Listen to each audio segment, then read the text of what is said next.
I watched a video this week of a man who is 40 years old. He sat there and told the whole world he wasted his life. Said he has nothing, no house, no savings, no career. He talked about spending his 20s chasing women and going to concerts and trying to look cool on the internet. And he said, if you are young and watching this, you need to stop what you are doing right now and pay attention because you are running out of time. I am 74 years old. I did not waste my life the way he thinks he wasted his. I did everything right. And I need you to understand something that nobody is telling you. Something that man does not know. Something I wish someone had grabbed me by the shoulders and screamed into my face when I was 22 years old and still had time to change course. Doing everything right does not save you. Following the rules does not protect you. You can build exactly the life you were supposed to build, check every single box, make everyone proud, and still end up sitting alone in a quiet house at 74, wondering if you ever actually lived at all. That is where I am. That is what I know. And you need to hear this now, not later. Not when you have already made the choices I made, but right now while you still have the chance to do something different. That man in the video, he is mourning wasted freedom. He had choices, and he made bad ones, and now he is living with the consequences. I am mourning freedom I never even tried to use. I had choices too, more than my mother ever did, more than my grandmother could have dreamed of. I came of age in 1969. Women were fighting for things, demanding things. The world was cracking open, and there was space for girls like me to walk through the door and become something new. I stood at that door. I looked through it. I could see what was on the other side. And I turned around and walked back to safety. I have been paying for that decision for 52 years. Let me tell you about my life. Let me tell you what doing everything right actually looks like from the inside. I got married when I was 22. His name was Richard. He was handsome, charming, had a job waiting for him at his father's company. Everyone said I was lucky. My mother said I was lucky. My friends were jealous. I had landed a good one. That was the phrase people used back then. You landed a good one. Like men were fish, and marriage was a competition, and whoever reeled in the biggest catch won. I did not ask myself if I loved him. I did not ask myself what I actually wanted. Those questions felt dangerous, selfish, impractical. I was 22 and everyone around me was getting married and buying houses and starting families, and I did not want to be left behind. I did not want to be the weird one, the difficult one, the one who wanted too much. So I said yes. I walked down the aisle in a dress that cost more than my father made in a month. I smiled at the camera. I threw the bouquet. I became Mrs. Richard Whitfield. And I disappeared. Not all at once. It happened slowly. So slowly I did not even notice it was happening. First, it was the house. We bought a nice house in a nice neighborhood, and suddenly my whole life became about that house. Keeping it clean, keeping it decorated, keeping it worthy of the neighbor's approval. I spent hours, days, years of my life worrying about throw pillows and window treatments and whether the lawn looked as good as the Hendersons' lawn next door. Then it was the children, 3 of them, and I love them. I need you to understand that. I love my children more than I have ever loved anything. But raising them became everything. Every decision I made was about them, what was best for them, what they needed, what would make them happy, make them successful, make them better than me. I poured everything I had into those kids, every drop of energy, every ounce of ambition, every dream I had ever had for myself, I transferred onto them.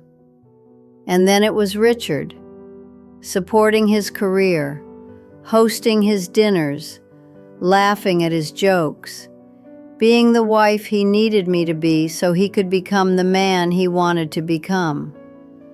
I was the backstage crew for his life. I built the sets. I managed the props. I made sure everything ran smoothly so he could walk out under the lights and take the applause. 51 years. That is how long I did this. 51 years of being the house and the children and the wife. 51 years of putting everyone else's needs ahead of my own, until I forgot I even had needs.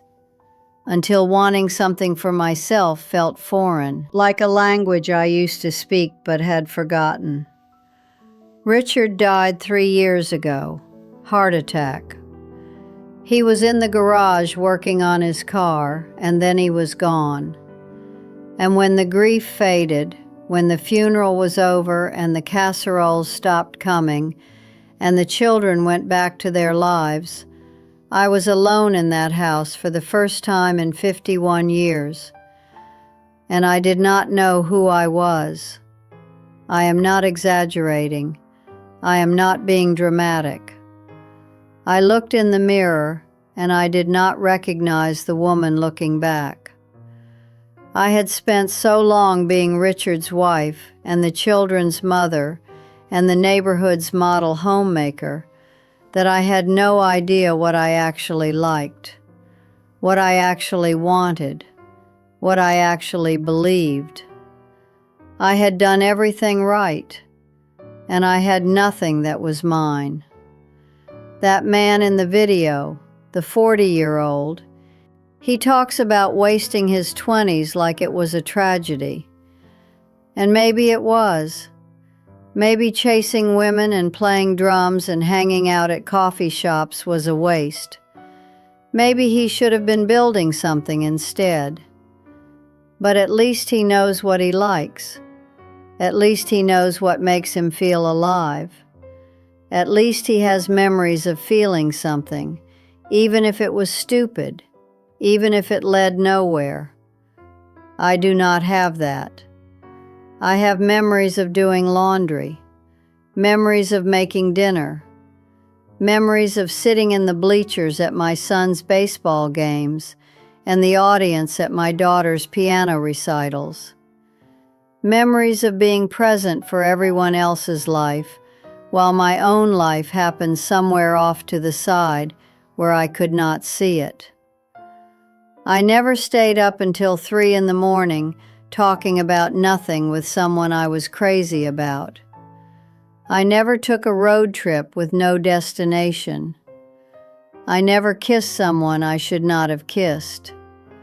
I never made a choice that scared me just to see what would happen. I never burned. That man talks about burning like it was a mistake, like all that fire was wasted fuel. I never had any fire at all. I spent 74 years being safe and careful and good, and now I am sitting here wondering what warmth even feels like. Let me tell you what I see when I look at that man. I see someone who had freedom and did not know what to do with it. He is right about that. He wasted something valuable. He spent years chasing things that did not matter, and now he is paying the price. But I also see someone who lived, someone who made choices, even bad ones, someone who has stories, even if they are painful, someone who knows what it feels like to want something so badly you throw yourself at it, even when you know it is probably a mistake. I never threw myself at anything. I never wanted anything badly enough to risk looking foolish. I was so afraid of making the wrong choice that I never made any choice at all. I just did what I was supposed to do, what everyone expected, what seemed safe and reasonable and correct. And I told myself that was enough. I told myself that was the smart way to live. It was not smart. It was just scared. I want to talk to the women watching this, the young women especially. But this is for everyone. You are being told a lie right now. You are being told there is a right way to do this, a correct path, a formula you can follow that will lead to happiness and security and a good life. Get the degree, get the job, find the partner, buy the house, have the children, build the retirement fund, check the boxes, follow the steps, do everything right. And I am here to tell you that I followed every single step. I checked every single box. I did everything right for 51 years, and I still ended up lost, because the path everyone tells you to follow is not your path. It is a path that other people built for their own reasons. Maybe it works for some of them. Maybe it leads somewhere good for certain people with certain needs and certain dreams. But it might not be your path. It might lead you somewhere you never wanted to go. And if you follow it without questioning it, if you walk down that road just because everyone else is walking down it, you might wake up at 74 years old and realize you have been living someone else's life the whole time. I had chances. That is the part that hurts the most. In 1973, the year I got married, there was a woman in my neighborhood who did not get married. Her name was Patricia. She went to law school instead. Everyone talked about her. Poor Patricia. Who does she think she is? She will regret it. She will end up alone. I ran into Patricia about 10 years ago. She was a judge. She had traveled to 37 countries. She had stories that made my jaw drop. She had lived a life that was hers. I do not know if Patricia was happy. I do not know if she had regrets. But I know that when she talked about her life, her eyes were alive. She had done things, chosen things, built something that belonged to her. When I talk about my life, I talk about Richard's promotions, the children's accomplishments, the house and how much it is worth now. I talk about other people's lives because I do not have my own to talk about. I had the same chances Patricia had. I could have gone to law school. I could have done something. But I was too afraid, too worried about what people would think, too concerned with being good and normal and acceptable. I chose safety. I chose approval. I chose the path of least resistance. And the path of least resistance led me here, to an empty house, to a quiet life, to 74 years of wondering, what if? I am not saying you should be reckless. I am not saying you should throw away stability and responsibility and common sense. But I am saying you should question everything, every expectation, every assumption, every voice that tells you what you are supposed to do and who you are supposed to be. Ask yourself, is this what I actually want, or is this what I think I am supposed to want? Ask yourself, am I making this choice because it is right for me, or because I am afraid of what happens if I choose differently? Ask yourself, when I am 74 years old, sitting alone in a quiet house, will I be able to look back at this moment and know that I was brave? Because that is where you are going. Someday, faster than you think. You will be old. You will be looking back. And you will have to live with the choices you made. I made safe choices, careful choices, good choices, and I regret almost all of them. Not because they were wrong, but because they were not mine. They were choices that other people made for me before I was even born. Choices that were baked into the culture I grew up in, the family I came from, the world I was trying to navigate. I just went along with it. I never stopped to ask if there was another way. There was another way. There is always another way. That man in the video, he took another way. It did not work out for him either. He is 40 and miserable and full of regret. So maybe there is no path that leads to happiness. Maybe we are all just stumbling through the dark, making mistakes in different directions. But I would rather make my own mistakes than live someone else's correct answers. I would rather fail at something I chose than succeed at something I was handed. I would rather get to the end and know that I tried, that I wanted, that I burned, than get to the end the way I am getting there now. Wondering, always wondering, what if I had been brave? You still have time. That is what I need you to hear. That man thinks 40 is the end. It is not. 40 is nothing.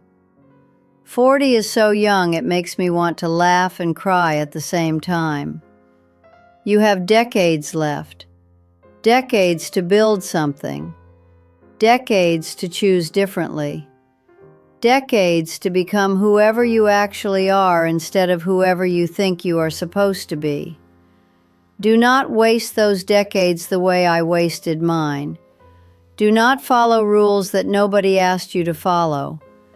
Do not build a life that looks perfect from the outside, but feels empty from the inside. Do not get to 74 and realize you have been a stranger to yourself your whole life.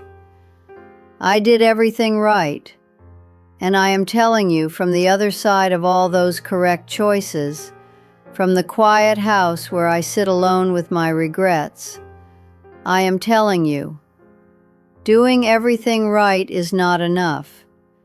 Being good is not enough. Being safe is not enough. You have to actually live. You have to want things that are yours. You have to make choices that scare you sometimes.